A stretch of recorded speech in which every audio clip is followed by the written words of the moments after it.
महिला मंडळी तुम्ही रडाल, माहेरातली माय मरू द्या, आयुष्यात तुमच्या पिशवीत बदल झाल्याशिवाय आनंद येत आहे. इथं बऱ्याच बसलेल्या माता भगिनी ढसढसा डोळ्यात पाणी येतंय. आज माहेरात जाऊ वाटत नाही का? पोटात तुटल्या जात आईच्या फोटोकडे पाहिल्यात.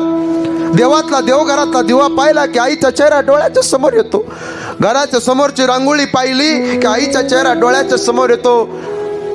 ढसढसा मुलगी रडते आणि जाता जाता म्हणते, थांब बाईडे, हा इंद्रायणी तांदूळे घेऊन जाय, तुझे लेकर बाळ खिचडी भात केल्यावर खातील. तांदूळ देते, बासमती भारीतला तांदूळ देते. जाऊ आई श्रीमंत आहे, पण आईची विडी माय असते बरं. महिला मंडळी, एकदा का आई गेली ना, माहेर संपलं तुमचं. भाऊ भाऊजाई जीव लावतील, पण आई ती आई असते. आईची जागा या जगात कुणी घेऊ शकत नाही. अरे स्वामी तिन्ही जगाचा आहे, पण आज तो आई विना भिकारी झाला. एवढी आई आकाशाच्या उंचीची असते. जाता जाता सुद्धा आई म्हणते, बाई गाडीवर ऊन लागेल तुला बरं का. माझ्या मुलीला ऊन लागू नये म्हणणारी मायरातली हक्काची आई असते, काकी असते. तिकडं ती शेतात उन्हात काम करते, पण माझी मुलगी मला भेटायला आल्याच्या नंतर तिच्या अंगाला ऊन लागू नये म्हणणारी आई असते.